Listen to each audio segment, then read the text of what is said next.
시작을 합니다. 자, 오늘은 족장시대 하기 전에 우리 시대 구분을 복습을 한번 하고 하도록 하겠습니다. 그러면은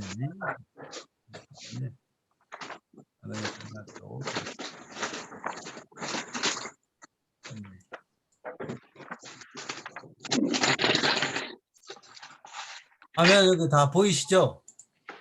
네. 네. 잘 안 보여요. 너무 작아서. 이제 보이시죠? 잘 보이시죠? 네.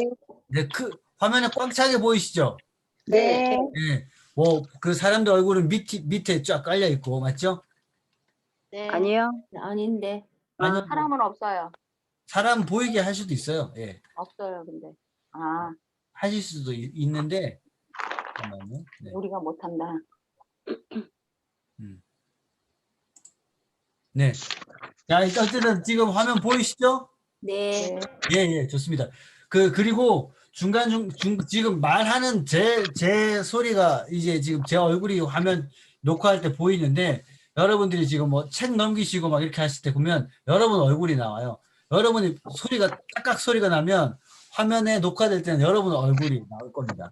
그래서 소리가 좀 그러니까 강경욱 씨사님 제가 마이크를 제가 껐는데 이렇게 하시다 보면 얼굴이 중간에 나오시거든요. 그러니까 조용하시는 분은 그대로 괜찮은데 이제 내가 녹화될 때 내 얼굴이 나온다 그러면 딱 이렇게 소리하면 여러분 얼굴이 나오실 거예요. 자, 복습을 해보도록 하겠습니다.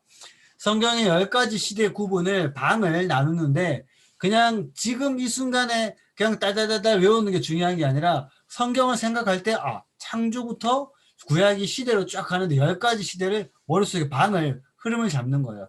그게 이제 이 시간이 제일 중요합니다. 이걸 낮췄을 때 구약 10가지 시대가 이렇게 진행이 되지. 그리고 진행이 될 때 인물별로 각 시대가 인물을 기억하셔서 기억을 떠올리시는 게 제일 좋습니다. 네. 보시면 자, 첫 번째 시대 무슨 시대죠? 창조시대. 그렇죠. 창조시대. 창조, 타락, 홍수, 바벨탑 기억나시죠? 그 다음에 창조시대 다음에 무슨 시대요? 바로 다 하실 거예요. 족장시대. 그렇죠. 4명의 족장 누구요? 아브라함, 이삭, 야곱, 요셉. 그렇죠. 아브라함, 이삭, 야곱, 이렇게 창세기 창조시대 아브라함, 이삭, 야곱, 요셉 이렇게 제가 해보라 그랬죠. 그거. 네. 오늘 이 4명들을 살펴볼 겁니다. 족장시대 다음에 모세가 나옵니다. 무슨 시대요? 출애굽 광야시대. 그렇죠. 출애굽과 광야시대. 그 다음에 여호수아와 함께 이제 정복하는 시대. 무슨 시대? 정복시대. 네. 정복시대 다음에 부패하고 그러니까 정복시대 무슨 시대인지 아시는데 잠깐만 기다리세요. 이 다음 세대 교육이 잘 되는데 잘 안 됐어요. 신앙이 전수가 잘 안 됐어. 그래서 13명의 사사들과 함께 이제 하나님이 그 시대를 근근히 이끌어가는 시대가 있습니다. 무슨 시대요? 사사시대. 그렇죠. 여기까지 왔으면 다 됐어요. 이제 반대로 단어가 반복되는 단어가 있죠. 무슨 시대요? 통일왕국시대. 단일왕국시대. 단일왕국이 먼저죠. 단일왕국. 네. 단일왕국 3명의 왕. 사울, 다윗, 솔로몬. 그렇죠. 단일왕국이 나왔으니까 무슨 시대예요? 그 다음 시대는? 통일왕국 시대. 이제 포로로 잡혀가지고 무슨 시대? 포로시대. 그 다음에? 그렇죠. 그 다음에 침묵시대잖아요. 자, 다시 한번 해볼게요. 네. 한 2번 정도 해서 자, 첫 번째 시대 무슨 시대요? 창조시대. 네. 두 번째? 족장시대. 그렇죠. 그 다음에? 출애굽 광야시대. 좋습니다. 그 다음에 여호수아 무슨 시대? 사사시대. 정복시대. 정복시대. 그렇죠. 지금 누가 여호수아 할 때 사사시대 나왔는데 괜찮아요. 그렇게 사사시대가 툭 튀어나와서 괜찮아요. 아니 출애굽 광야시대 다음에 창조시대라고 안 한 게 어디예요. 예.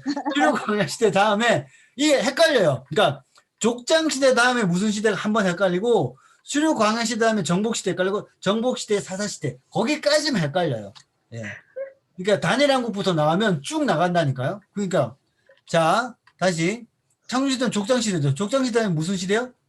출애굽과 광야. 그렇죠. 그 다음에 무슨 시대? 단일왕국시대. 정복시대.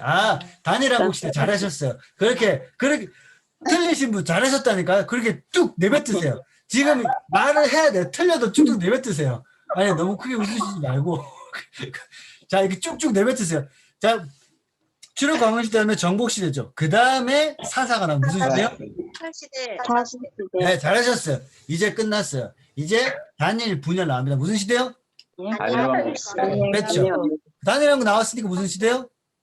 시대. 그 다음에 이제 포로로 잡혀가 무슨 시대? 그 다음에 포로 귀환 시대. 시대. 그 다음에 침묵 시대. 아 잘하셨어요. 잘하셨어요. 오늘 창조시대 다음에 족장시대를 저희가 살펴봅니다. 족장시대. 자, 족장시대. 여기 이제 하늘의 별이에요, 별. 아브라함 생각하면 하늘의 별, 하나님 약속. 아브라함은 하늘의 별을 보면서 하나님 약속을 기억하고 마음에 이렇게 막 이렇게 아주 부풀어 오르는 그런 기억이었을 겁니다. 그래서 족장시대 하면 저희가 하늘의 별들을 이렇게 나타냈습니다. 아브라함, 이삭, 야곱, 요셉 4명의 족장입니다. 그래서 창세기 하면 창조시대 엄지손가락하고 아브라함, 이삭, 야곱, 요셉입니다. 한번 해볼게요. 오른손 펼치셔가지고 창조시대 그 다음에 아브라함, 이삭, 야곱, 요셉. 예. 성경의 장수도 아브라함의 10장 때예요. 10장 때. 근데 이삭이 20장에 30장, 20부터 30장 때고 야곱이 30장 때. 예. 31장, 32장. 요셉이 40, 41, 이렇게 40장 때예요. 그렇게 해서 창세기가 50장까지 끝납니다. 창세기가. 아브라함은 인생의 키워드가 믿음인데 믿음을 읽게 한 단어가 사실은 생명이에요. 생명. 이삭은 순종, 야곱은 축복, 요셉은 구원. 이렇게 정리할 수가 있습니다. 그리고 요거는 이제 설명하는 아브라함 들어갑니다. 아브라함을 지금부터 40분까지 30분 동안 살펴볼 거예요. 여러 가지 일들을 살펴보면서 아브라함의 인생을 성경을 좀 펼쳐 놓으시면 좋을 것 같아요. 성경을 펼쳐 놓으시고 성경 옆에 정리를 하시고 여러분 이거 오늘 이 수업할 때는 PPT도 보시지만 나름대로 창세기 12, 13, 14, 15, 16 해가지고 각 장에 중요한 내용들을 이렇게 이렇게 적어 놓으셨다가 그냥 그 종이는 버려버리세요. 각 장을 적어 놓고 그 장에 중요한 내용들을 적으세요. 그 다음 버려버리세요. 네. 분명히 그 종이는 여러분 보관하지 않거든요. 이사하다가 이거 뭐야? 버려버리거든요. 네. 저도 옛날에 성경 공부했던 것들 다 있지만 여기 자료가 이렇게 온라인에 있지 않는 이상은 날라가더라고요. 근데 일단 손으로 적어보니까 중요하니까. 자, 이 지도가 여러분 이 지도 기억나시죠? 이 지도. 네. 지도가 기억이 나요. 자, 이렇게 지도를 그린다고 했을 때 조금 위로 올라가게 했는데 우리가 식탁을 했었잖아요. 지중해를 음식으로 비유하면 저희가 뭘로 그렸었죠? 이렇게? 빵. 빵이잖아요. 빵. 아, 좋습니다. 그러면 이 포크는 뭐죠? 나일강. 나일강이었죠. 그리고 여기 막 이렇게 족발자 같은 건 뭐였죠? 홍해. 홍해였죠. 여기 갈릴리오스랑 이렇게 됐던 건 뭐였죠? 갈릴리오스 요단강 사이. 아니 음식을 뭘로 했었어요? 닭다리. 닭다리였죠. 닭다리. 치킨. 네, 치킨. 저희가 성경하는 기간 중에 조금 센 퀴즈가 나가요. 그러면 제가 중반쯤에 치킨 쿠폰 한번 쏘도록 하겠습니다. 제가 진짜 말하면 지키는 거 아시죠? 지난주에 세 분 커피 쿠폰 반에 바로 날라갔습니다. 네. 네. 그래서 어떤 분은 이거 진짜로 두시냐고 이렇게 하셨는데 성경 공부하면서 이제 말한 대로 지켜야죠. 그래서 이 치킨 족발은 좀 안 될 것 같아요. 족발은 좀 세가지고 족발은 안 되고 네. 자 여기는 뭐였죠? 페르시아만. 램 뭐였죠? 페르시아만 우리가 그림 그릴 때 무슨 동물이죠? 머리. 뱀이죠. 그리고 여기 티그리스강, 유프라테스강 기억나시죠? 네. 여기 시날평지 기억하시면 됩니다. 네. 자, 그다음에 여기 11장 마지막에 창세기 11장 마지막에 요게 바벨탑이었죠. 네. 바벨탑 사건이 일어나고 그때 사람들은 자기의 이름을 날리기 위해서 그러니까 사람들은 자기의 이름을 하나님이 대적해가지고 더 높이리라. 창세기 사단이 유혹했을 때 그 유혹한 똑같은 그 욕심 그걸로 자기 이름을 높이려 했는데 하나님은 그것을 막으시고 흩으셨어요. 흩으시는데 그 노아의 세 아들 셈, 함, 야벳 셈, 함, 야벳이 있는 이 세 곳으로 하나님이 흩으셨다. 그야 지난번에 마지막 장면이었습니다. 그래서 이제 이제 시나이 평지에서 좀 오른쪽 갈대아 우르라는 땅이 있어요. 11장 마지막에 아브라함의 아버지 데라의 족보가 나옵니다. 아브라함의 가족 이야기가 11장 마지막에 나와요. 네. 네. 여기서 잠깐만요. 주석을 다시 줍니다. 네. 여기서 퀴즈입니다. 이거는 상품이 있는 퀴즈는 아니에요. 그러나 용감하게 대답해 주십시오. 자, 하나님 아브라함을 부르셨잖아요. 아브라함을 부르셨는데 보세요. 우리가 기억할 때 요 갈대아 우르가 있고 하란이 있어요. 근데 여기까지만 얘기하고 하나님 아브라함을 불렀는데 부르셨잖아요. 근데 어디에 있을 때 불을 받았을까요? 하란일까요? 갈대아 우르일까요? 갈대우르. 하란.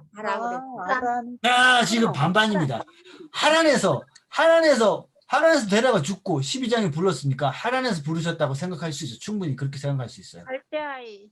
맨 처음에는 갈대우르. 그러니까 하나님 아브라함을 처음 불렀을 때 어디서 불렀냐는 거죠. 예. 갈대우르. 갈대우르. 하란이라고 하시면 손 들어주세요. 저요. 좋습니다.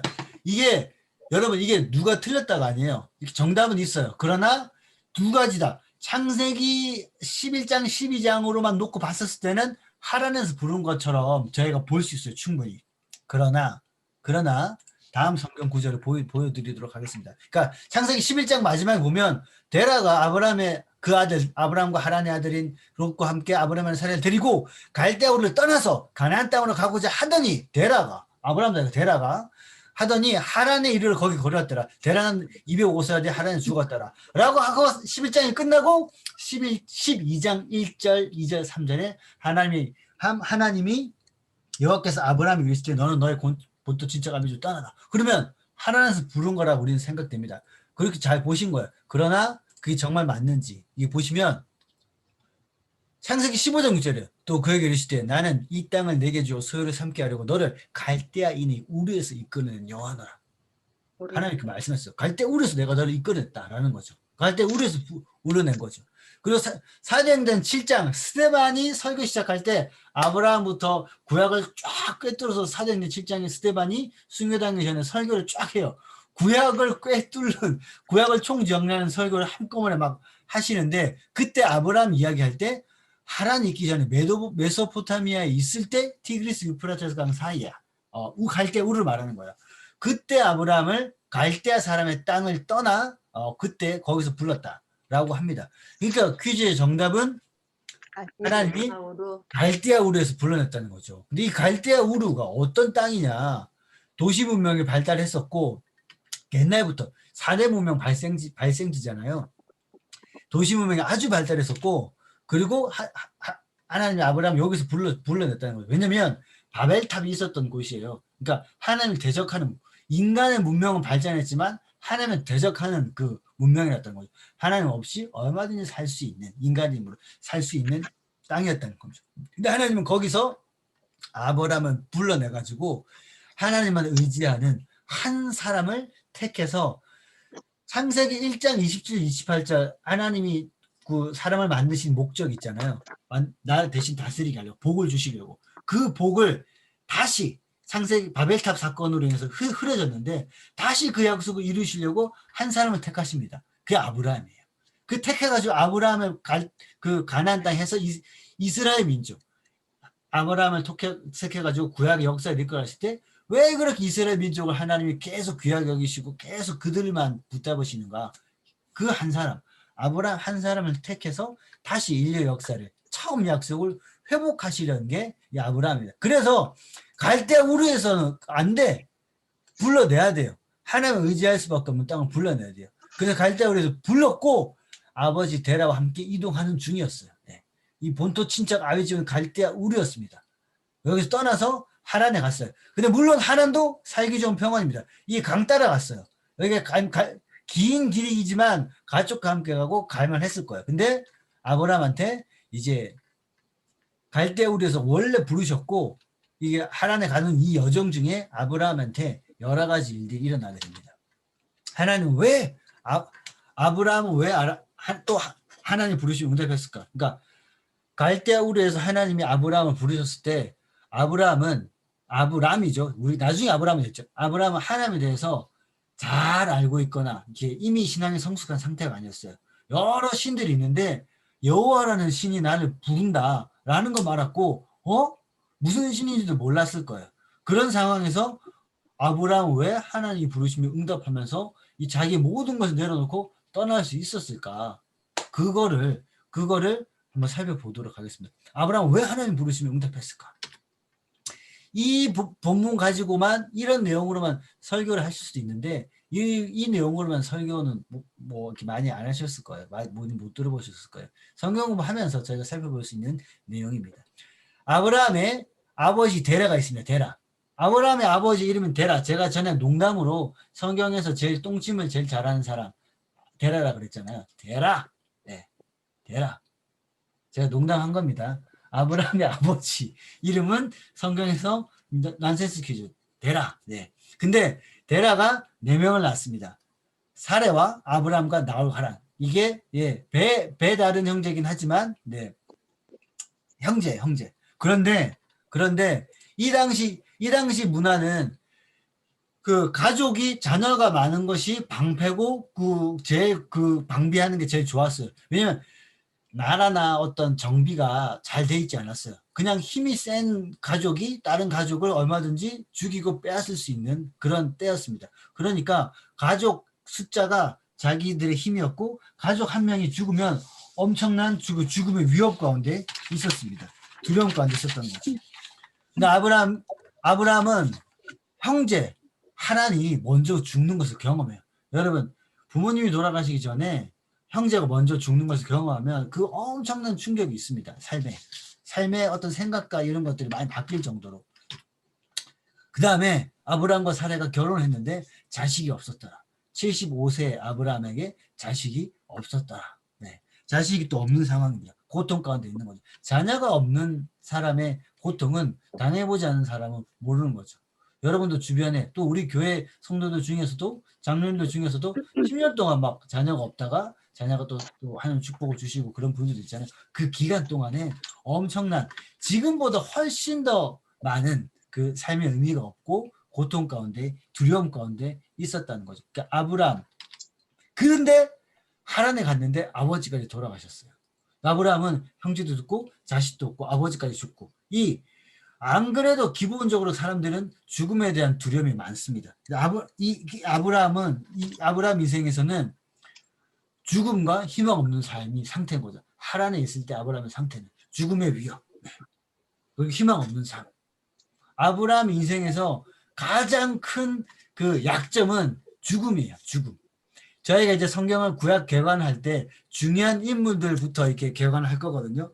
각 인물들을 계속 괴롭히는 약점들이 있어요. 네. 그걸 정리하시면 이 사람이 왜 그렇게 행동했을까 알 수 있을 거예요. 아브라함은 죽음이 가장 큰 그 두려움이었어요. 나중에 또 모세는 분노가 제일 약점이거든요. 그것처럼 아브라함은 죽음에 대한 두려움이 아브라함은 약점이에요.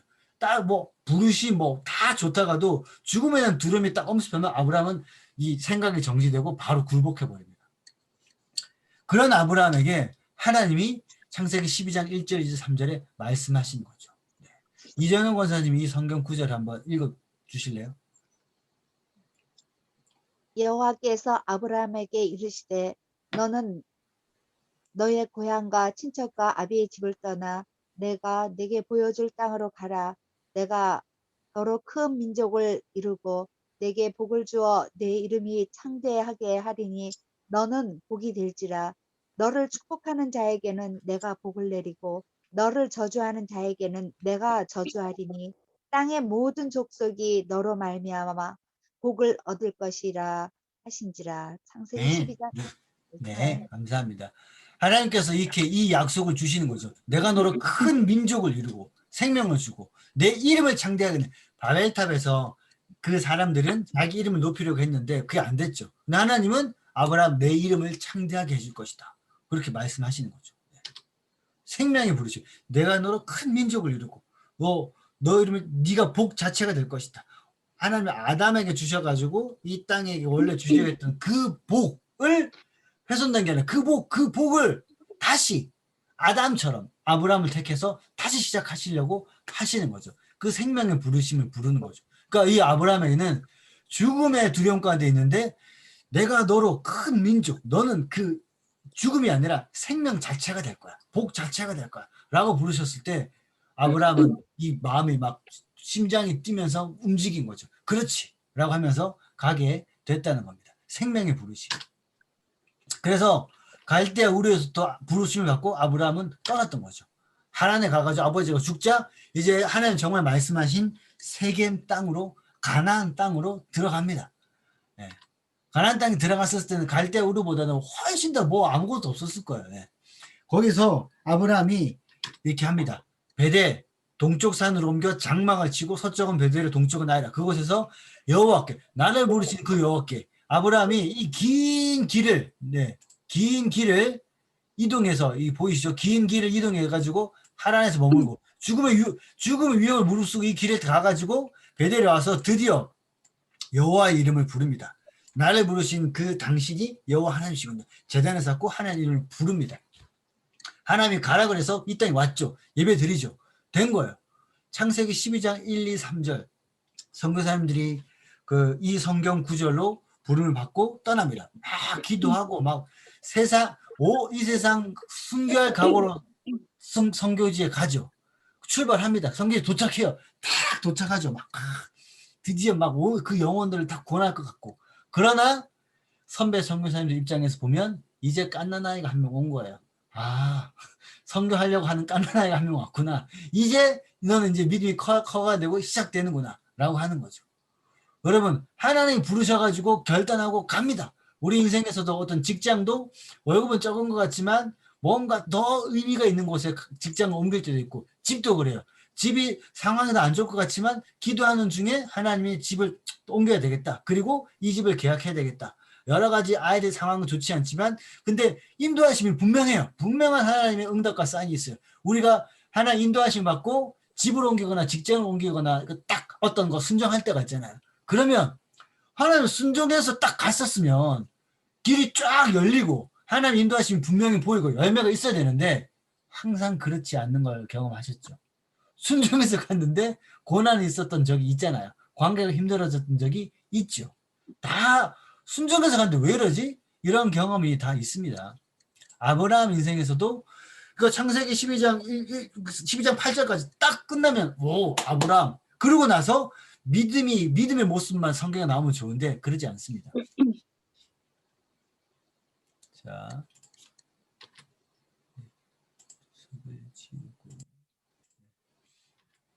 어떻게 되냐?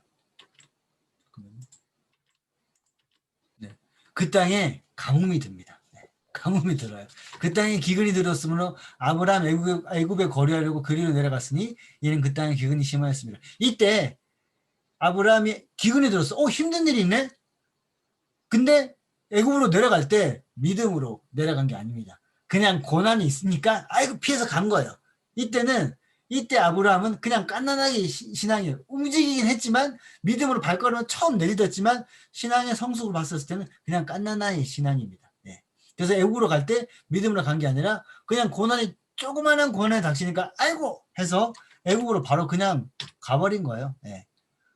그걸 보여준다는 게 뭐냐면 저희가 이제 여러분 제가 아까 그냥 빈 노트에 12, 13장 12장부터 21장까지 적어 놓으시면 좋겠다 그랬잖아요. 장별로 딱 살펴볼 거예요. 네. 장으로 살펴봅니다. 네. 40분에 아브라함 끝나야 되는데 지금 이제 초반인데 제가 좀 빨리 하도록 하겠습니다. 네. 애굽으로 갔는데 어떤 일이 일어나냐? 죽음의 위기가 닥칩니다. 이 당시의 문화에서는 남자랑 여자랑 같이 여자가 이뻐요. 남편이 있으면 남편을 죽이고 여자를 취하는 거야. 그냥 이런 문화가 있었습니다. 그냥 어떤 사회적인 정의나 공의, 안전장치 이런 게 없는 거예요. 그 아브라함은 당연히 죽음의 위기를 느끼는 거죠. 사례도 이때 70세 정도 되셨는데 이뻤다는 거죠. 네. 그러니까 아브라함이 이게 그 죽음의 위기를 느낀 이유는 아내 사례가 이뻤다는 거죠. 이쁘지 않았으면 죽음의 위기를 못 느꼈을 텐데 이유는 이뻤다는 거죠. 네. 그래서 아내를 누이라고 속입니다. 실제로 누이기도 했죠. 네. 그래서 그냥 아내를 이렇게 하는 거죠. 그래서 성경을 보다 보면 믿음으로 12장에 떠났는데 왜 이렇게 행동하지? 우리가 막 실망할 수 있는데 아브라함 왜 그랬? 아브라함에게 제 최대 약점이 뭐라 그랬죠? 죽음이라 그랬잖아요.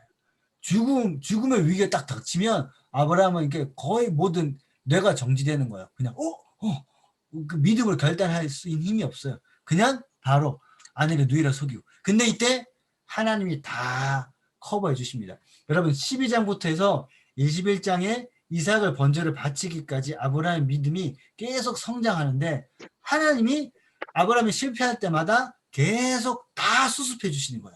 그리고 처음 약속을 다시 기억해 주시고 그런 과정을 계속 거칩니다. 그 시작이 12장입니다. 애굽 사람이 그대를 볼 때 이르기를 이는 그의 아내를 나를 죽이고 그대를 살리니 하나님이 등장하셔서 여호와께서 아브라함의 아내 사레의 일로 바로와 그 집에 큰 재앙을 내리신지라. 출애굽기 10가지 재앙 이전에 그 단계별로 아니고 한 방에 무슨 재앙인지 모르지만 큰 재앙을 내리신 거죠. 애굽 왕 바로가 이 나라가 망하겠구나 라고 할 정도로 큰 위협을 느낍니다. 근데 그것이 하나님이 나타나서 그 사례 건들지 말아라, 까불지 마라 하신 거죠. 그리고 하나님의 생명 사건 다시 한번 나와 아내 사이에 약속을 주신 하나님이시구나. 하나님 아브라함이 경험합니다. 그 다음에 믿음이 성장하는 거죠. 이때 애굽 왕 바로는 이 뒤에 있는 큰 하나님에 대해서 두려워가지고 아브라함에게 애굽에 있는 많은 재물과 노예들과 뭐 낙타와 뭐 재물을 다 줍니다. 사례 여종 하갈 있잖아요. 하갈 16장에 하갈도 이때 여종으로 이렇게 얻었다라고 보게 됩니다. 그래서 그 다음에 그렇게 해가지고 잘하면 좋은데 아브라함은 기본적으로 이렇게 좀 마음이 넓었던 것 같아요. 조카 롯과 같이 살았었어요. 조카 롯도 애굽에 같이 갔다가 그걸 경험합니다. 근데 이 애굽에서 뭐 가축들도 기본적으로 많이 받았을 거예요. 근데 하나님 축복하셔가지고 이제 이 지금 롯의 목자와 그 아브라함의 목자가 서로 다투고 있습니다. 그래서 우리가 같이 있을 수 없다. 뭐 떨어지자 하는데 아브라함은 네가 좌하면 나는 우하고 우하면 좌하리라. 아브라함은 많이 배려를 합니다. 그래서 롯은 눈에 보이기에 좋은 땅 어디를 선택하죠? 소돔 땅을 선택합니다. 근데 이 사이에 13장과 14장 사이에 어떤 일이 일어나냐면 롯이 잘 살면 좋은데 14장 성경 14장 잠깐 한번 보세요. 14장에 보시면 사해 동맹이라는 사람도 있습니다. 사해 쪽에 소돔 왕 베라, 고모라 왕 비르사, 소돔 아므라 뭐 소알 이런 왕들이 연합이 있습니다. 엘람 왕 그돌라오메 에게 이제 뭘 바치고 이렇게 하고 있는데 이 사람들이 반란을 일으킨 거예요. 그러니까 왕들 사이에 우리가 이렇게 조공받치면 살 수 없다. 전쟁이 일어난 거예요. 전쟁이 일어나는데 롯은 거기 그냥 살고 있었잖아요. 전쟁이 휘말려 가지고 롯도 가버립니다. 그 소식을 듣고 아브라함이 어떻게 하냐면 자기 집에서 길리온 종 318명을 데리고 그러니까 롯을 구해온 거예요. 그냥 롯을 구해옵니다. 그러니까 아브라함에게는 가족들이 죽음을 아주 큰 두려움에 얻고 롯 자기의 그 가족들 자기의 그 피부치들을 구하는 것이 엄청 중요한 거예요. 자기의 죽음을 무릅쓰고라도 조카 롯을 구해오는 거야. 318명을 데리고 이 이방 나라들을 이렇게 급습해가지고 막 다 무찌른 건 아니에요. 어때든 막 해가지고 조카 롯을 구해옵니다. 그 전쟁에 그래도 대대적으로 이긴 건 아니지만 무찌르니까 전리품이 있습니다. 전리품 같은 것들을 아브라함이 자기가 안 취하고 318명에 또 다 나눠줘요. 그리고 나서 살렘 왕, 예루살렘 왕의 멜기세덱이라는 사람을 만납니다. 그 만나서 아브라함에게 10의 1을 나눠가지고 성경에 처음 등장하는 10분의 1을 드렸다는 거죠. 근데 이 10분의 1은 아브라함 입장에서는 다 드린 거예요. 10분의 1을 구별해가지고 상징적으로 다 드리고 자기가 전리품을 취하지 기본적으로 취한 것은 아닙니다. 다 나눠줍니다. 그 다음에 이게 13장과 14장 사건이에요. 이때는 아브라함이 뭐 잘못한 거 없어요. 그냥 열심히 생명 구하려고 했습니다. 근데 여러분 여기서 이제 중요한 게 나와요. 보셔야 돼요. 자, 조금 졸리실 수 있지만 이 아브라함 그 중반부에 제일 중요한 사건이 나옵니다.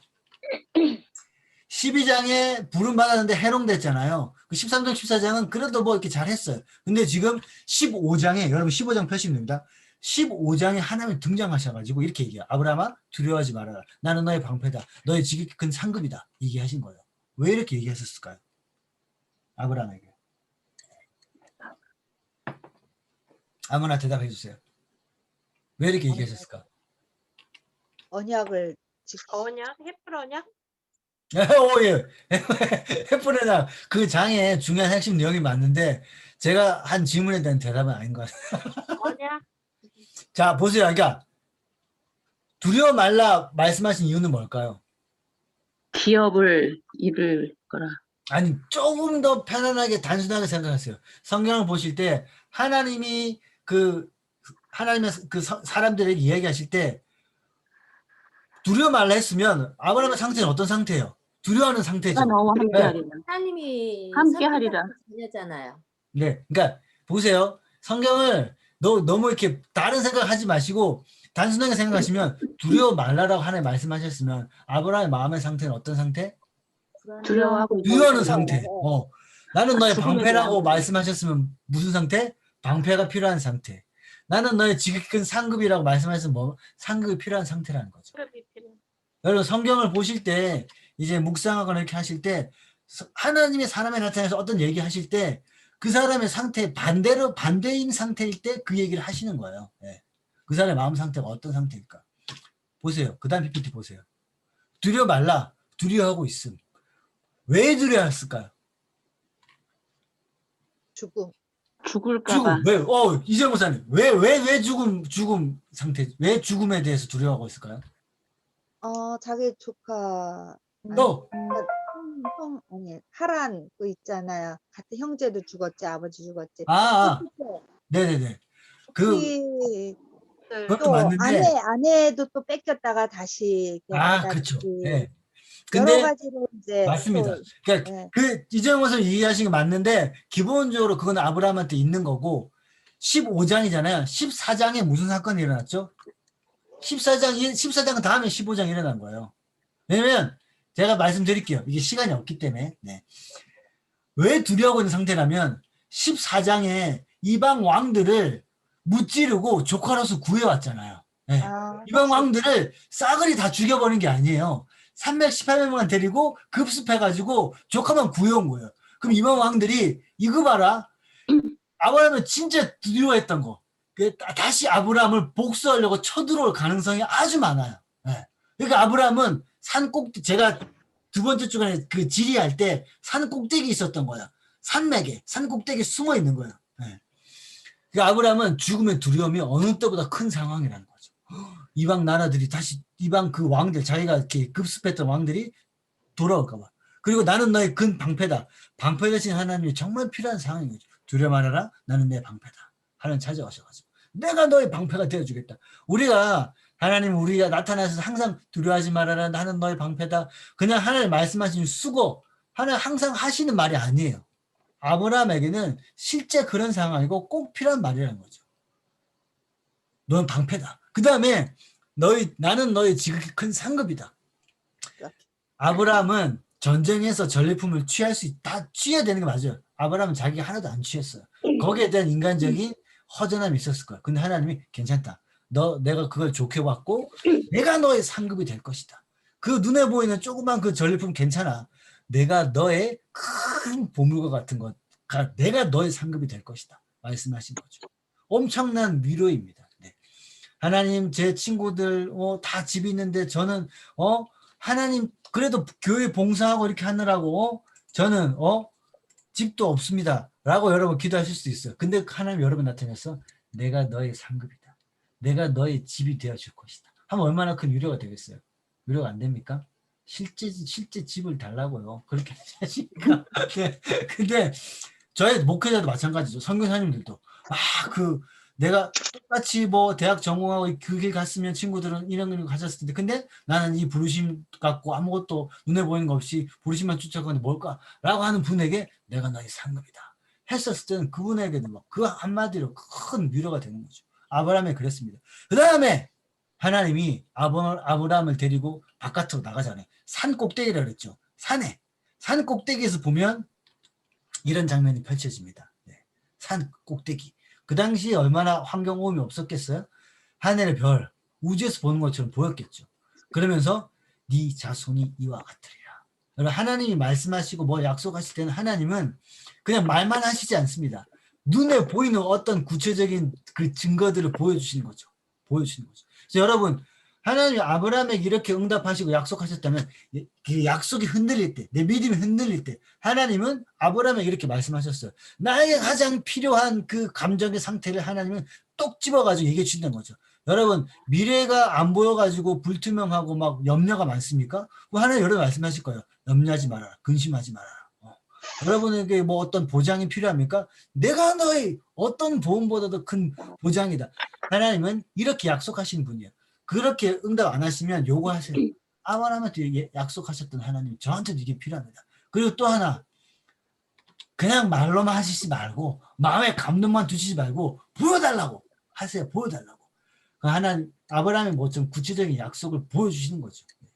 저도 그렇게 했어요. 21살 때 저를 부르신 게 뭐냐고, 저 보여달라고 했었어요. 저를 어떻게 부르셨냐고. 하나님 분명히 보여주셨어요. 쫙 제 몸에 지도를 그려가지고 보여주셨어요. 지금도 제 몸에 그 지도가 남아 있습니다. 네.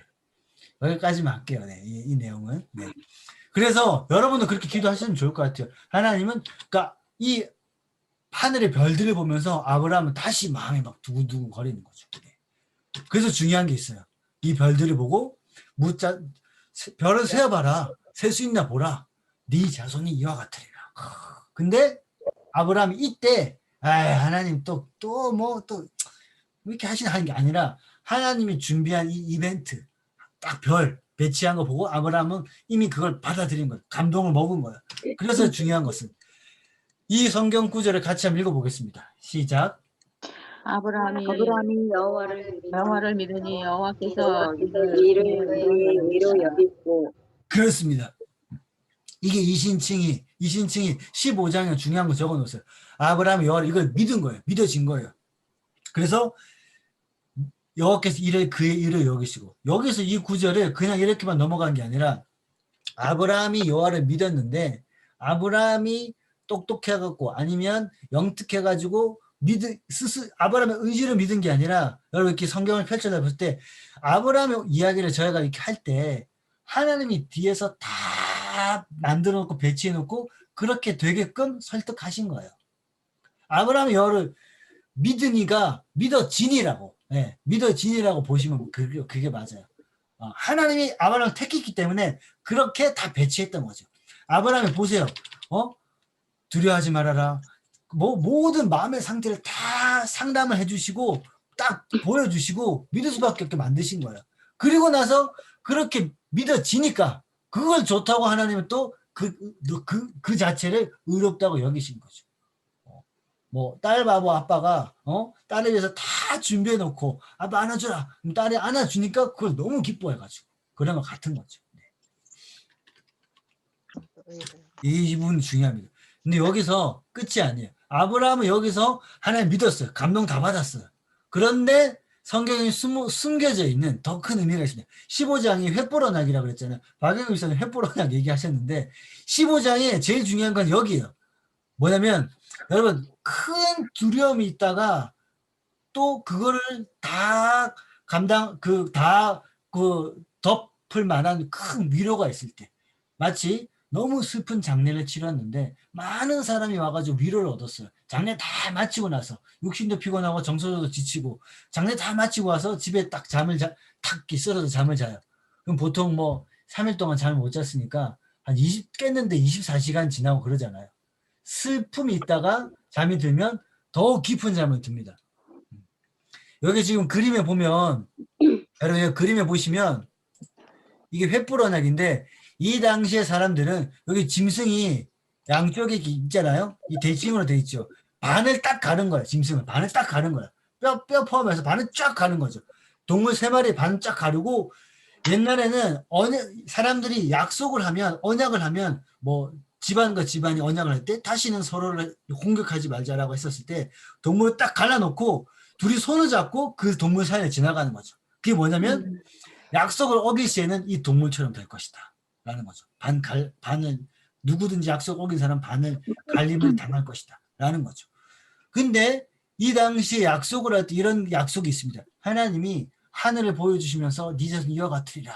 아브라함도 믿었어요. 근데 우리가 약속하고 뭐 도장, 뭐 복사 이런 거 말고 이 당시에 이 사람들이 이렇게 약속을 하면 횃불 언약을 해야 되는데 하나님이 아브라함을 재웁니다.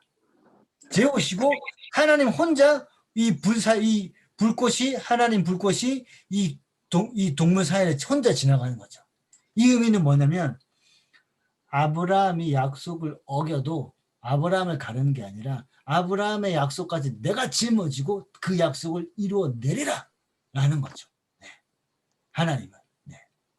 이게 횃불 언약의 의미입니다. 아브라함의 약속을 앞으로 어긴다 할지라도 이 언약은 깨어지는 것이 아니라 아브라함의 모든 약속까지 실패까지 내가 다 짊어지고 책임지고 이 약속을 반드시 이루어내리라 라는 것이 횃불 언약의 의미입니다. 그러니까 창세기 12장부터 21장까지 보시면 하나님의 열심을 볼 수 있어요. 하나님의 열심. 아브라함의 믿음이 아니라 일반인 보통 사람 아브라함을 하나님이 어떻게 믿음의 조상으로 만들어 가시는가. 하나님의 언약, 이 횃불 언약을 우리가 볼 수 있는 것이 12장부터 21장까지의 우리가 봐야 되는 진짜 의미라는 거죠. 근데 우리는 성경을 볼 때 아브라함 딱 보면서 아브라함 주일학교 성경공부 같은 거 할 때 이삭을 바쳤어요. 아브라함은 어떤 사람입니까? 대단하죠. 믿음의 조상이죠. 뭐 믿음에 어떻게 이런 행동을 할 수 있겠습니까? 아브라함부터 본받을 거는 뭘까요? 이거부터 얘기하는데 그 사람이 어떠함이 아니에요. 성경을 보다 보면 하나님이 다 수습해서 그렇게 만들어 가신다라는 것이 아주 중요한 의미입니다. 그 횃불 언약이 이 앞부분에 있어서 아주 중요한 부분입니다. 네, 이해하시겠죠? 네. 네, 좋습니다. 이렇게 분명히 언약을 줬어요. 네. 12장에서도 그렇게 끝났으면 좋지만 이게 15장까지 왔잖아요. 많은 일이 있었어요. 여기서 딱 이제 믿음이 딱 들어서고 잘 가면 좋은데 여기서 또 무슨 일이 나냐. 지금 글자만 보이죠? 그림을 보여드릴게요. 딱! 사례가 여러분 이게 지금 그 성화인데 사례 얼굴이 안 예쁜데? 라고 생각할 수 있는데 여러분 이렇게 이 그림 사람 의미니까 더 예뻤겠죠. 네. 근데 사례가 하갈을 데리고 가서 이 사람 하갈을 통해서 자손을 낳아라 라고 합니다. 하나님의 인도하심이 아니고 인간적인 방법으로 그 방법을 취하는 거죠. 아직도 연약한 믿음입니다. 아브라함이 하갈과 동침하였더니 하갈이 임신하면 그가 자기 임신함 말고 주인을 멸시하니라. 그래서 16장에 또 사례가 이제 아브라함한테 막 항의하고 이제 하갈을 또 쫓아보는 장면, 이런 일들이 일어나게 됩니다. 이게 16장 마지막입니다. 근데 16장 마지막에 보면 위에 이 글 보이십니까? 네. 이때 아브라함이 86세입니다.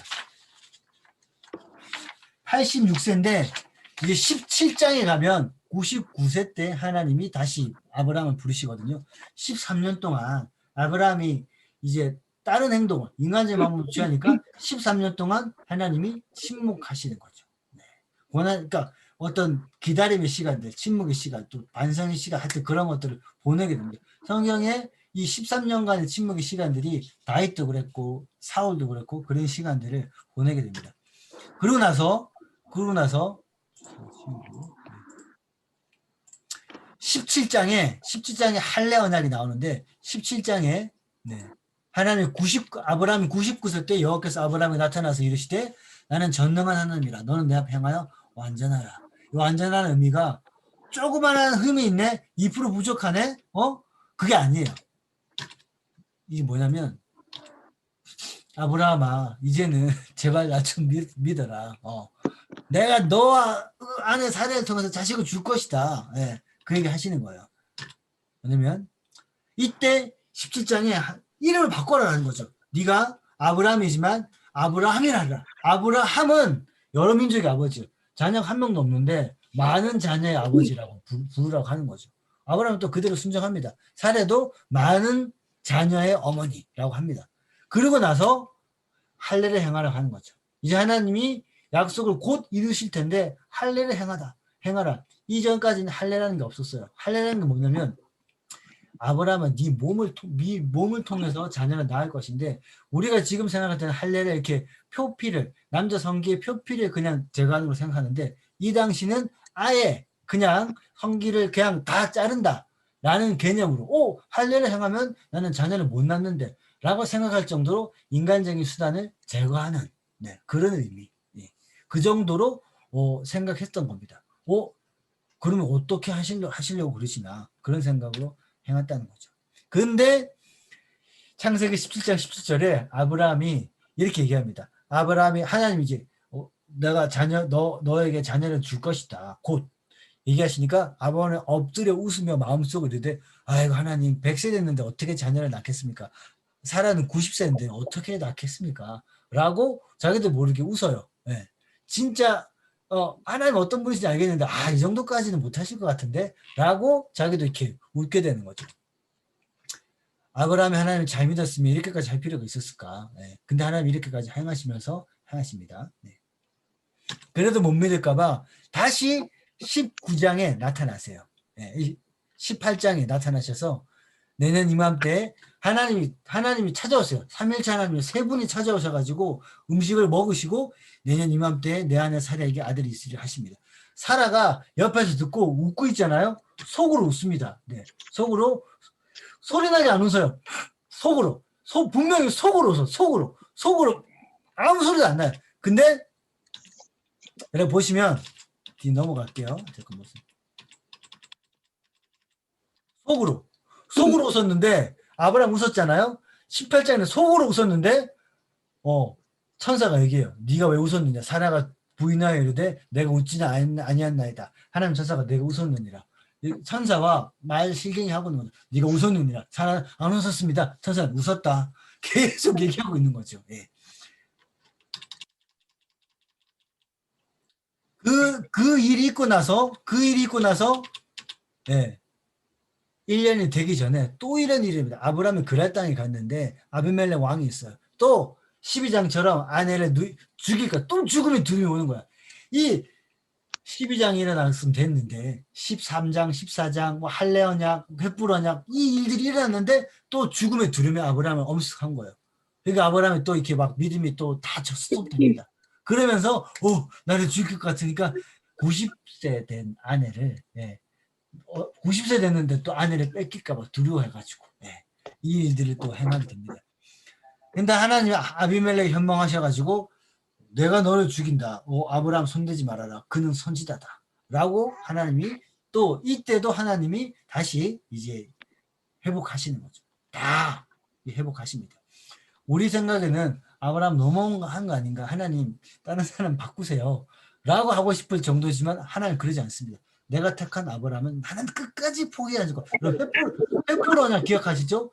아브라함이 약속을 어겨도 내가 그걸 이루어낼 거야. 다 회복하시면서 이걸 이뤄나가십니다. 이때 아브라함이 또 계속 또 하나님을 경험합니다. 이 상황 속에서 아브라함 믿음이 점점 성장해 나가는 거죠. 그래서 결국 100세가 되었을 때 이삭이 진짜로 태어나는 거죠. 이때 엄청 사랑했겠죠. 하나님은 이삭을 왜냐면 이삭이 하나님 약속의 결정체니까 이삭을 보면 하나님을 생각할 수밖에 없는 상황들입니다. 근데 여기서 제가 이제 지나가는 아까 그인데 이삭의 이름에 의미가 있어요. 아브라함도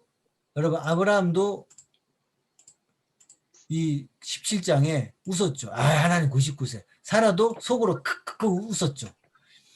예, 웃었다. 웃지 않았습니다. 막 합니다. 근데 이삭이 태어났을 때 사라가 이름을 지을 때 뭐라고 하면 하나님은 나로 웃게 하시니 내가 웃으리로다 하면서 이삭의 이름의 뜻이 웃음이에요. 웃음. 이삭. 웃음. 그러니까 기뻐서 웃지만 아브라함과 사라는 이삭의 이름을 부를 때 이삭아 하면서 자기들이 약속을 믿지 못해서 약속을 믿지 못해서 막 비웃었던 그것들을 떠올리게 한 이름이었다는 거죠. 이삭이라는 이름이. 이삭 하면서 아 그래 내가 믿음이 없었지. 근데 이 믿음의 결정체 이삭을 진짜 주셨구나. 하나님 살아계신 분이구나. 말씀하신 것을 이루시는 하나님이구나. 이삭이 이름을 부르면서 항상 기억했다라는 거죠. 여러분 중에서도 자녀의 이름을 지을 때 그렇게 지으신 분들이 있을 거예요. 자기의 그 믿음의 고백을 담아가지고.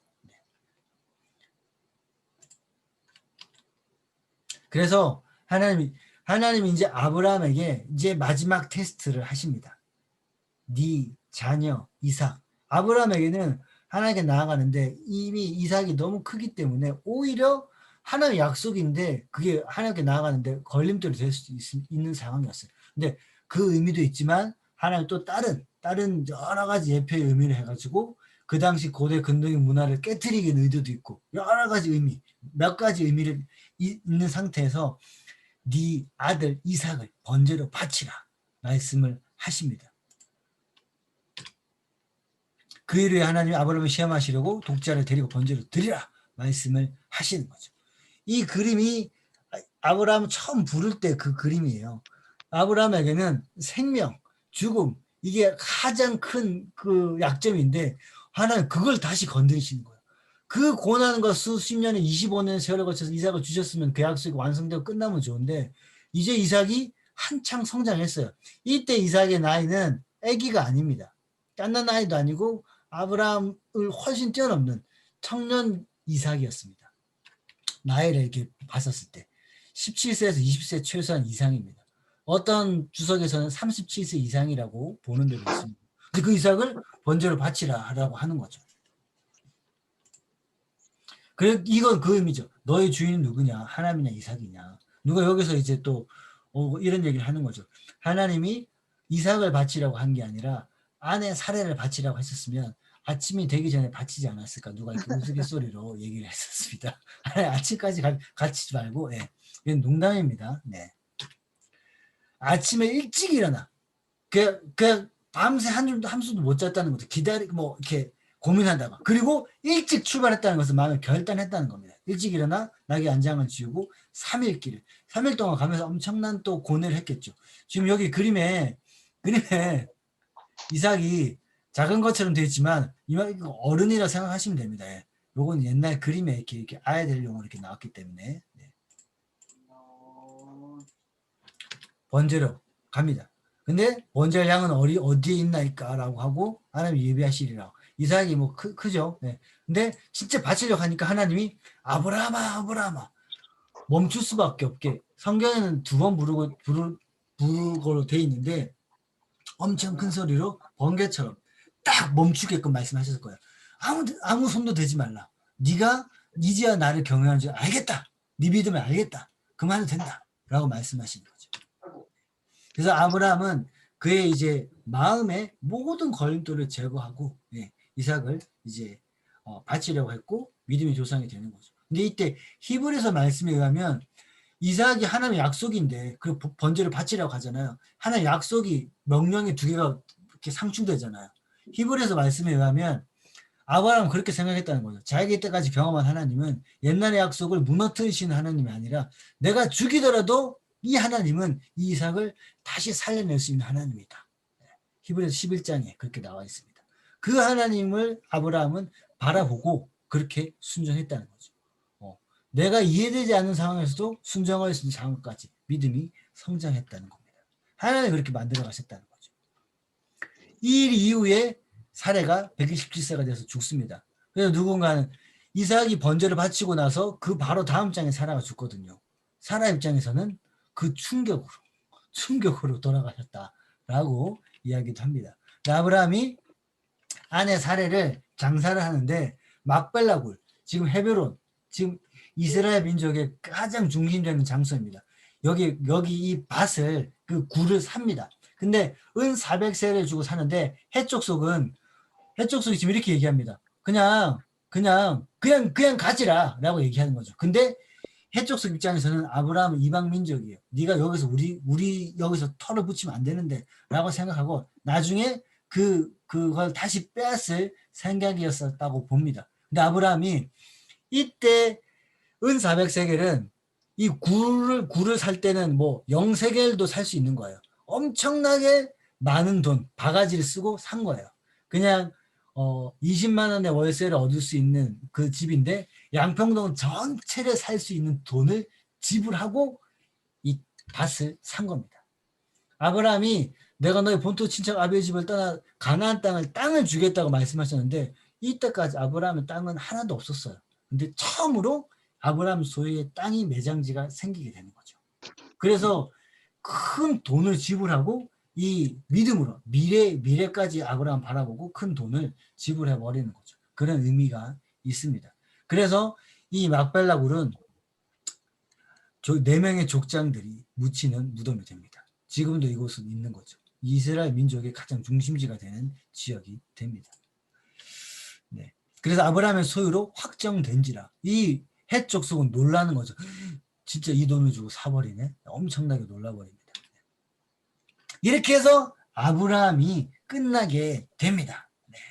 지금 이 시간은 야곱까지 끝나야 되는 시간인데 네, 시간이 이렇게 돼버렸네요.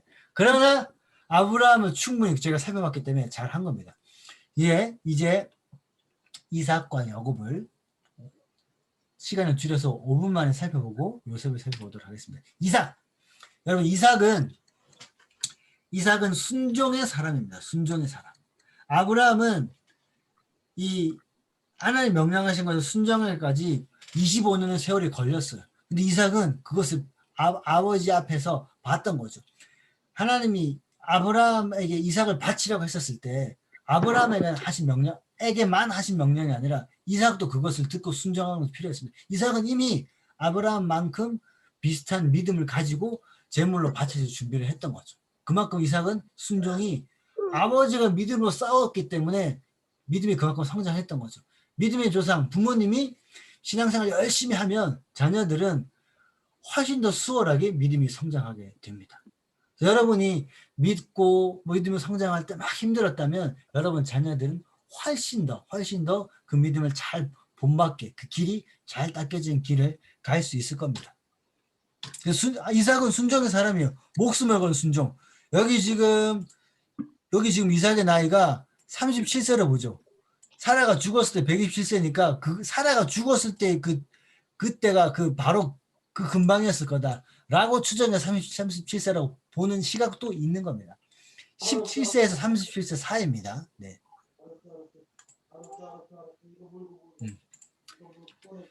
그래서 이삭은 순종의 기다림입니다. 이삭은 아브라함이 이삭을 번제를 바치고 산에서 내려오잖아요. 아브라함 혼자 내려와요. 창세기 22장에 보면.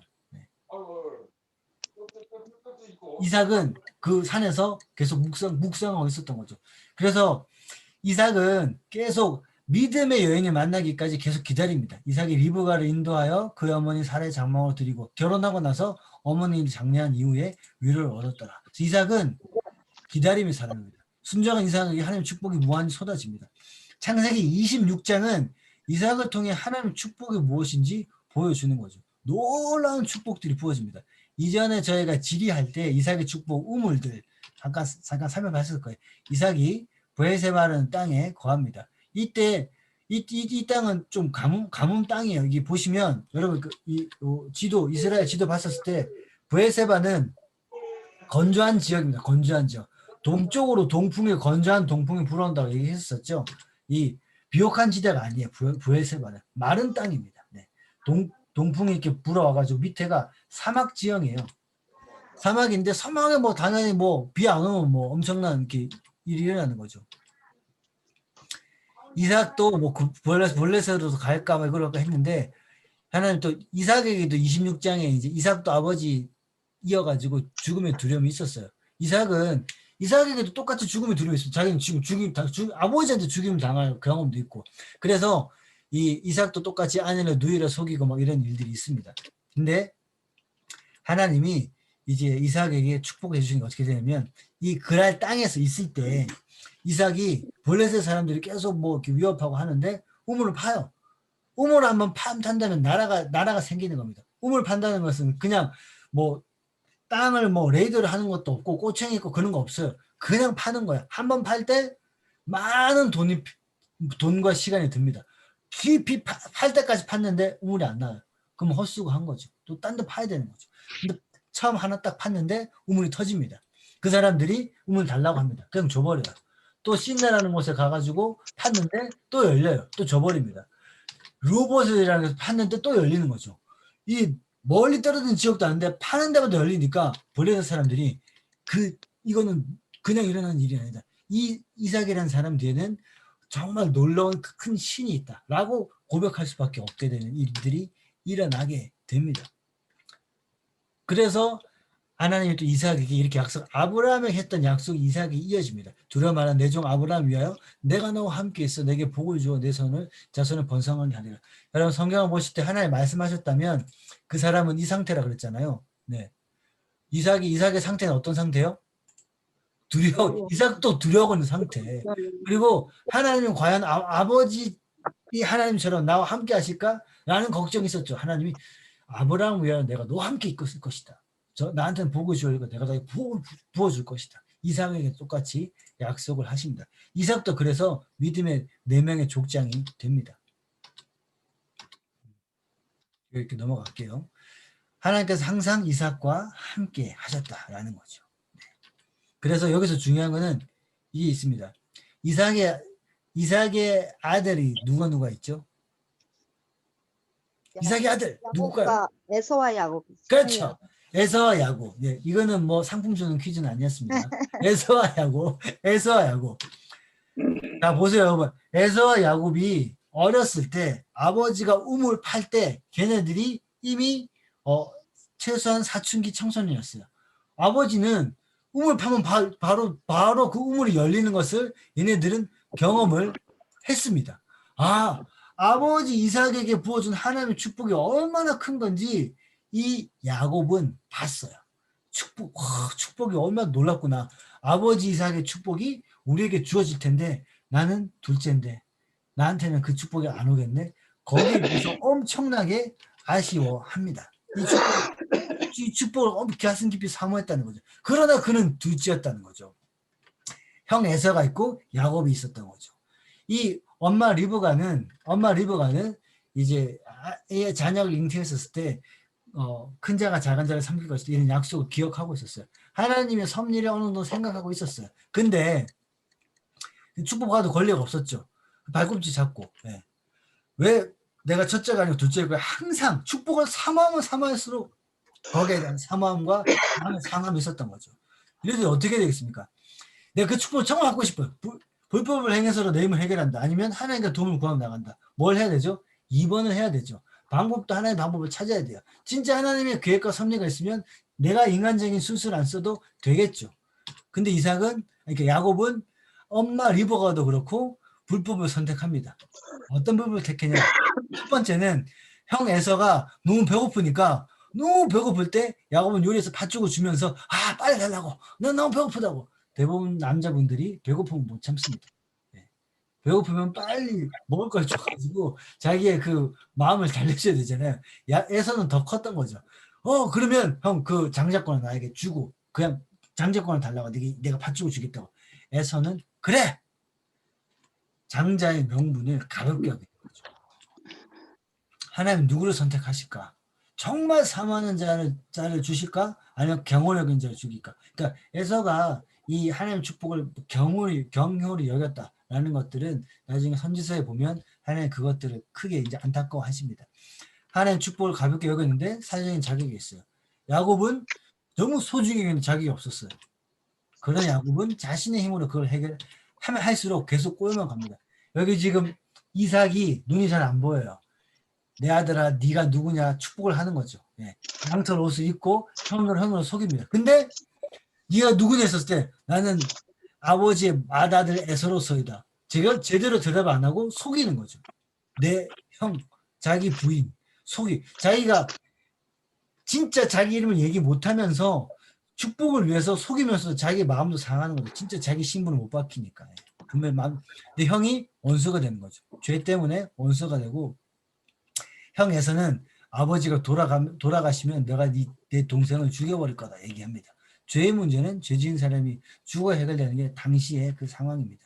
엄마 리브가는 진짜 이 형 에서가 죽일 거라고 생각하는 것을 봤으니까 이제 하란으로 가라 라고 얘기합니다. 이제 베델 야곱이 이제 하란으로 가는 길에 베델에서 꿈을 꿉니다. 그 사닥다리를 보는 거죠. 그러면서 야곱이 이제 하나님께 서원을 하죠. 나를 지키시고 먹을 거 주시고 다시 아버지 집으로 돌아오게 하시면 하나님은 나의 하나님 되실 것이고 이 돌이 하나님의 집에 될 것이고 내가 10분의 1을 하나님께 드리겠습니다. 라고 이야기를 합니다. 그래서 하란으로 가죠. 하란으로 가서 야곱이 이 외삼촌 라반의 딸 2명 중에 누구를 첫 번째로 만나고 사랑하죠? 라헬을 사랑합니다. 영어 이름으로는 미국 사람들 이름 많아요. 영어 이름은 레이첼 이름 많아요.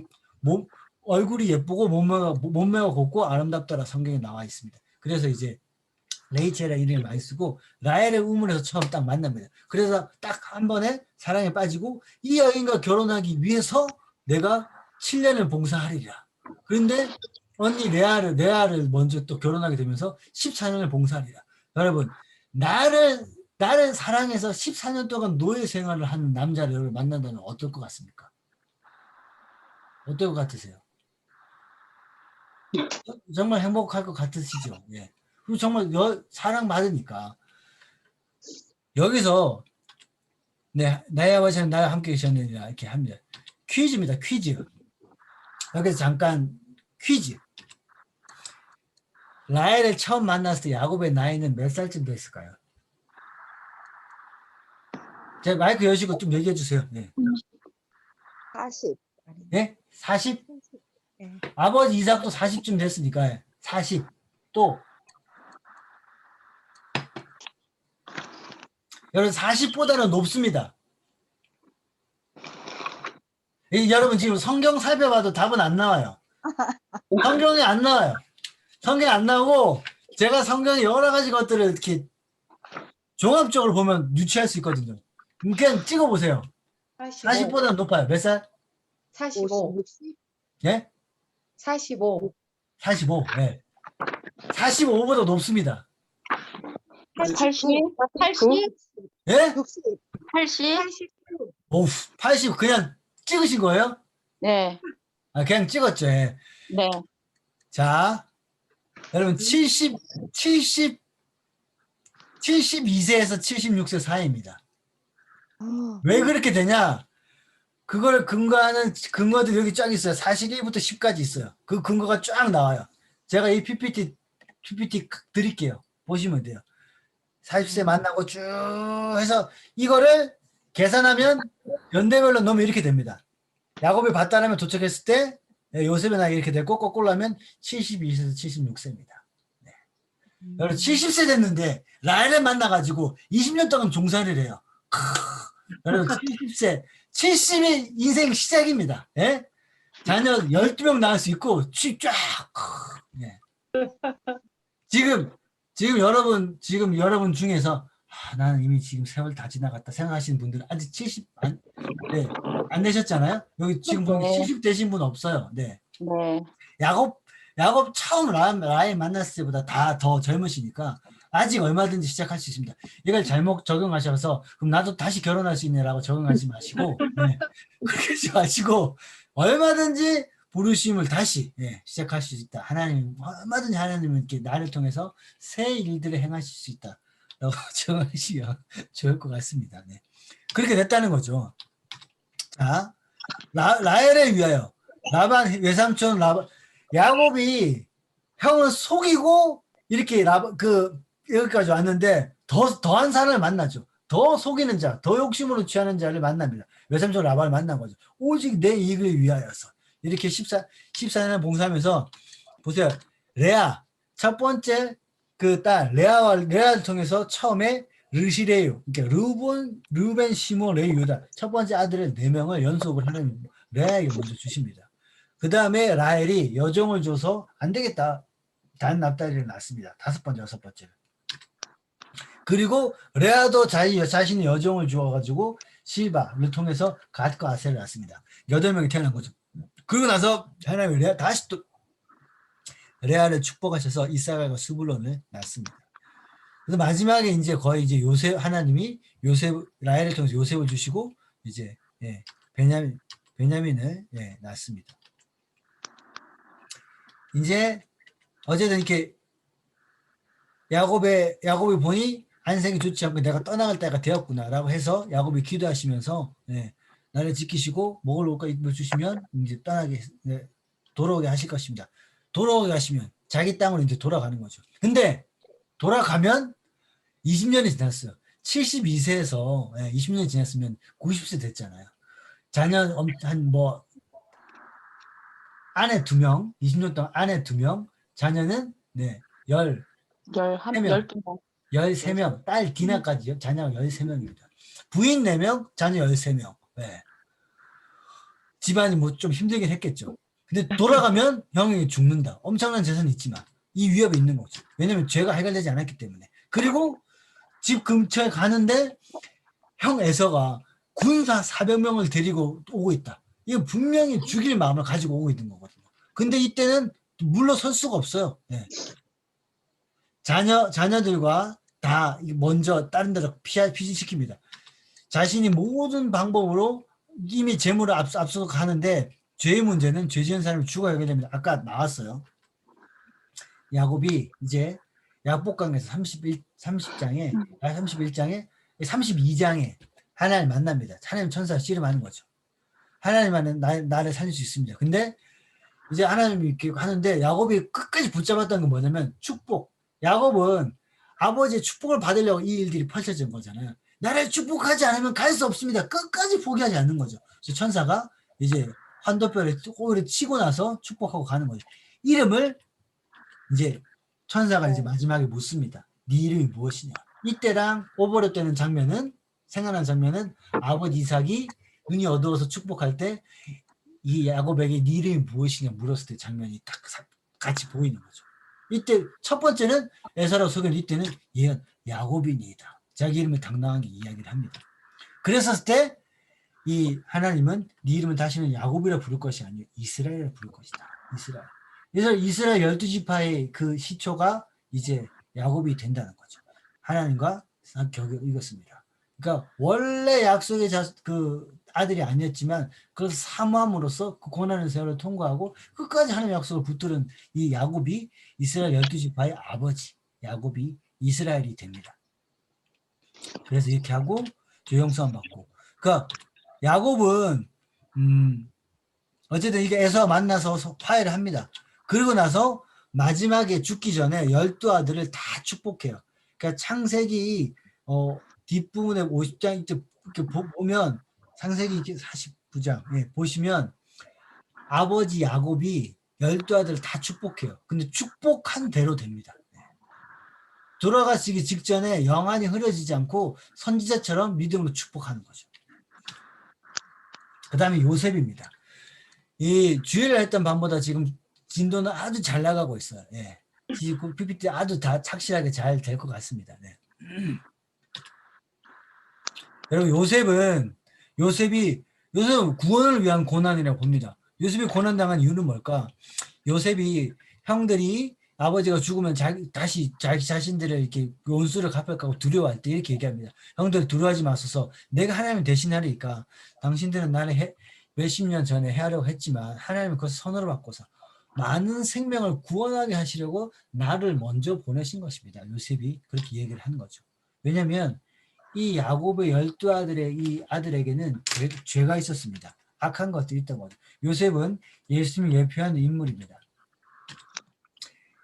요셉이 제가 그 중년교구 그 신방할 때 그 요셉의 두 아들 가지고 창세기 그 44장 그 설교를 했을 때 그 두 아들 할 때 본문이 있는데 요셉이 태어나니까 형들이 몇 명이었을까요? 형들이 10명 있었죠. 엄마는 4명 있었죠. 집안 분위기가 엉망이었을 겁니다. 서로 상처투성이고. 왜 그랬느냐? 아까 볼게요. 왜냐면 딱 보는데 둘째 분이 된다. 라헬은 야곱은 14년 동안 나를 위해서 희생하는데 그러니까 언니랑 먼저 결혼했어. 자기가 얼떨결에 자기는 첩처럼 돼버린 거예요. 근데 레아는 남편이 나를 사랑하지 않네.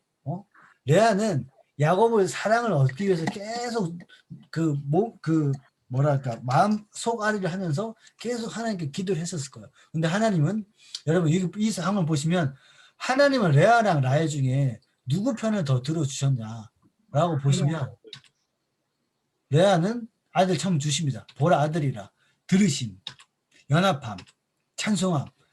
루벤, 시므온, 레위, 유다를 낳을 때 엄마가 이 당시 이름을 지어요. 다 믿음으로 이름을 지어요. 라헬은 계속 마음이 상합니다.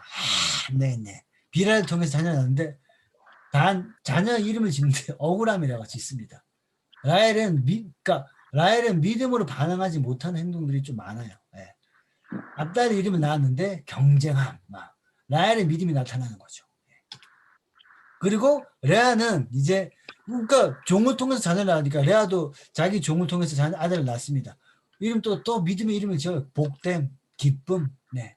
다 레아는 계속해서 믿음으로 반응을 합니다.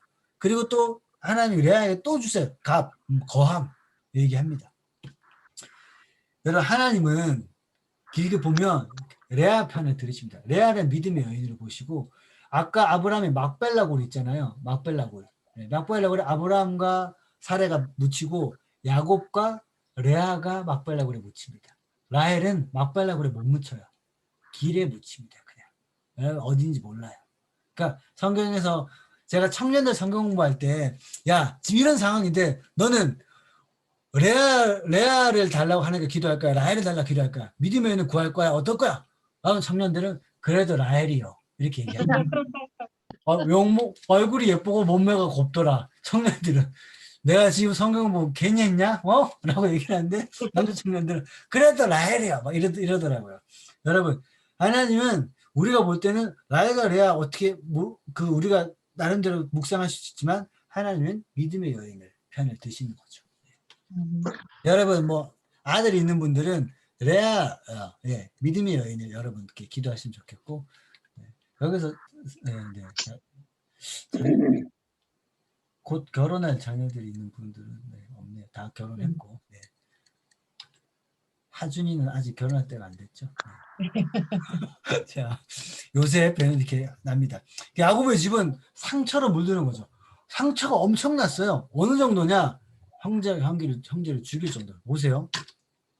보시면 딸이 있었어요. 디나 예쁜 딸이 있어요. 히족속 주장의 아들 이렇게 세겜이 얘를 그냥 결혼하자 하면 좋은데 성폭행을 합니다. 강간합니다. 근데 이 오빠들이 못 참는 거죠. 이제 할례 받지 않은 사람은 누리를 줄 수 없다니 너희 다 할례를 받아라 라고 얘기해가지고 시므온과 레위가 가가지고 이 세겜 족속을 다 죽여버립니다. 근데 야곱이 이제 또 우리가 또 공격당해서 어떡하냐 혼내니까 시몬과 레위 얘기합니다. 우리 누이를 창녀같이 대우하면 옳으니까 잘못도 얘기 안 해요. 우리가 죽인 건 합당하다고. 이 악한 죄가 이 형제들 가운데 있는 거죠. 죄에 묻어진 야곱의 가족들이 있습니다. 그게 어떻게 그렇게 되냐? 근데 요셉은 하나님 비전을 보는 자였고 하나님 꿈을 꾸게 하시죠. 그리고 집안에 양심 그대로 그래도 마지막 그 양심이 살아있는 아버지로부터 계속해서 신앙을 교육받고 근데 형들이 더 미워하는 거죠. 이 요셉을 죽일 정도로 형들은 미워합니다. 이 가문은 구해야 되기 때문에 요셉이 이제 애굽으로 팔려가는 거죠. 저는 지도 봤었었죠. 애굽 상인들이 해변길을 따라가다가 가는 길이라고 말씀드렸었습니다. 형들의 죄악은 세상보다 더했죠. 동생을 그렇게 팔아버리고 나서 아버지한테 또 거짓말해요. 피 묻혀가지고 이거 뭐 이렇게 했다고. 지금을 말하면 엄청 지금 신문에 계속 나올 만한 이런 일들입니다. 이 상태로 하나님의 계보가 이어질 수가 없죠. 이들이 구원받을 수 있는 길은 회복되는 것이 필요합니다. 요셉이 그래서 억울하게 종살이 10년을 하게 되는 거고 감옥살이 3년을 하게 되는 거고 그 시간 그러니까 요셉이 이런 연단이 필요해서 그랬던 거는 아니라고 봅니다. 요셉이 30세 때 총리가 되고 형들이 왔었을 때 형들이 만났었을 때 요셉은 계속 자기 꿈을 기억하고 형들을 이렇게 했던 건 아닙니다. 자기 꿈은 이제는 형들이 절하는 그 꿈은 꿈을 계속 기억했다고 성경은 보지 않습니다. 나중에 형들을 만났을 때 그 꿈이 기억났다라고 봅니다. 그래서 형들이 이미 용서했어요. 용서했는데 화해 여부를 알아보고자 이 형들이 자기 버린 상황을 비슷하게 만드는 거예요. 그랬었을 때 형들이 이전과는 다르게 반응하는 것들을 보게 됩니다. 네. 그러면서 자기를 밝히고 다시 형들과 화해를 하게 되는 거죠. 요셉의 유언은 하나님이 당신들을 돌보시리니 당신은 여기서 내 해골을 메고 올라가라. 출애굽할 때 내 뼈를 추려가지고 가지고 가서 막벨라고 그래. 꼭 장사해라 라고 얘기합니다. 그래서 여러분 출애굽기에 이스라엘 백성들이 출애굽기 12장에 출애굽할 때 요셉의 해골을 메고 간다라는 본문이 나오게 됩니다. 네. 생명은 하나님께 있다라고 하는 거죠. 그렇게 해서 족장 4명의 족장들이 끝나게 됩니다. 네, 끝났습니다. 잘 따라오셨습니다. 그래서 여러분 아브라함을 주요하게 절반의 시간을 할애해가지고 12장부터 20장까지 아브라함을 만들어 가시는 하나님의 열심을 보았습니다. 여러분 앞으로도 성경을 계속 살펴볼 때 하나님은 사람을 만드시고 모든 축복을 부어주시고 복을 주시려고 하는데 그 약속을 하나님이 어떻게 이루어 나가시는가 그 관점으로 저희가 구약을 쭉 살펴볼 것입니다. 마지막 10가지 시대 정리를 한번 하겠습니다. 첫 번째 시대 뭐요? 시대. 창조시대. 괜찮아요. 틀려도 괜찮아요. 틀리면 틀릴수록 저는 더 여러분 잘 그렇게 과감하게 하세요. 창조시대 무슨 시대요? 시대. 자 보세요. 제가 지금 종이 보고 대답하지 마시고 제가 다시 한번 힌트 드릴게요. 자, 첫 번째 하나는 천지를 창조한 시대 무슨 시대요? 창조시대. 그 다음에 저희가 지금 살펴본 시대 무슨 시대? 그렇죠. 아브라함, 이삭, 야곱, 요셉. 족장시대 다음에 모세를 하여금 이렇게 애굽을 탈출합니다. 무슨 시대? 그러니까 광야시대. 자, 그 다음에 여호수아와 함께 가나안 땅을 막 정복해 나가서 무슨 시대? 좋습니다. 정복시대. 자, PPT만 보세요. 밑에 보지 마시고. 지금 보고 대답하시면 안 되고 지금 기억을 제가 떠올리게 말을 할 테니까 그냥 PPT만 보고 대답하세요. 정복시대 다음에 보통 여기서 막혀요. 여호수아와 함께 정복했는데 자녀 교육이 잘못됐다. 그 다음에 13명의 사사를 통해서 해롱되는 시대가 펼쳐집니다. 다니엘 왕국 시대가 들어서기 전에 중간에 애매한 시대가 펼쳐져요. 그게 무슨 시대? 그렇죠. 사사시대 다음에 이제 이스라엘 꽃이 핍니다. 무슨 시대? 다니엘 왕국 시대. 다니엘 왕국이니까 반대로 무슨 시대? 그렇죠. 분열해가지고 이제 잡혀가는 거야. 포로 시대. 그다음에 포로 귀환 시대, 침묵 시대. 네. 자, 여기서 보시면 여러분들이 시대 구분을 이렇게 설명한다 할 때 창조 시대까지 잘 나와요. 족장 시대까지 하면 되는데 족장 시대, 출애굽 광야 시대, 요국 시대. 요 세 개가 애매할 거예요. 요 세 개를 잘 넘어가시면 잘 외우실 수가 있어요. 족장 시대 다음에 모세, 여호수아 다음에 사사. 이렇게 기억하시면 잘 되실 수가 있는데, 자, 이 세 개 중요합니다. 모세, 여호수아, 사사 기억하시고,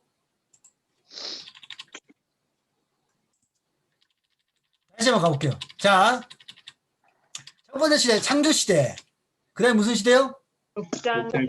그렇죠. 족장 시대 다음에 이제 세 개가 중요합니다. 모세와 함께 하는 시대 무슨 시대? 그렇죠. 그 다음에 여호수아와 함께 하는 시대? 정복시대. 오케이, 정복시대. 그 다음에 사사 무슨 시대? 네.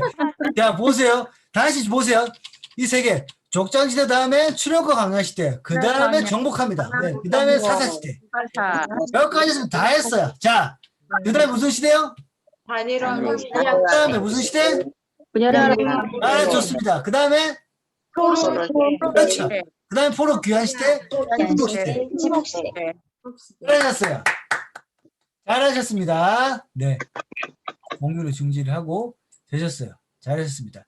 자, 이제 고난주간 저희가 마지막 통과하고 있죠. 고난주간 여기 계신 분들은 특별 새벽기도 거의 다 나오시더라고요. 내일 또 가고 특별 새벽기도에는 설교도 목사님이 또 다른 때보다 열심히 준비하시지만 그 이후에 기도회 가운데 은혜가 있습니다. 본당에서 기도회는 훨씬 더 은혜롭고 그렇지만 영상으로라도 여러분 그 기도회 할 때 목사님의 그 기타 소리랑 그 소리도 보통 우리 주일 예배보다 더 신경 쓰거든요. 제가 2층과 1층 막 돌아다니면서 볼륨 조절합니다. 병 목사님한테. 자, 기타 줄이고 하영의 소리 키 크게 해라고. 그러니까 여러분이 집에서 들을 때 현장에서 들을 수 있는 소리처럼 제가 조절 많이 하니까 집에서 음악 소리 크게 틀으시고 본당 있다 생각하시고 그때 적용하시면서 새벽이라도 기도하시면 좋을 것 같아요. 저희 아들과 딸도 주일학교 애들 그 집에서라도 개근하려고 일단 일어나 애들이. 일단 일어나가지고 이렇게 틀고 있다가 막 저희 예린이는 7살이니까 중간에 옆으로 팍 쓰러져 있다 그러더라고요. 흔들어 깨우지는 않지만 일단 애들이 일어나요. 일어나서 새벽기도 이렇게 합니다. 네. 여러분도 계속 이전에 뭐 한두 번 빼부터 앞으로 남은 고난 주간 다시 개근하시면서 기도회 할 때 은혜가 있습니다. 그래서 개인적으로 십자가 기억하시면서 은혜의 그 자리에 계속해서 도전하시면 좋을 것 같습니다. 기도하겠습니다. 하나님 감사합니다. 우리 족장 시대 4명의 인물들 새벽 보았습니다.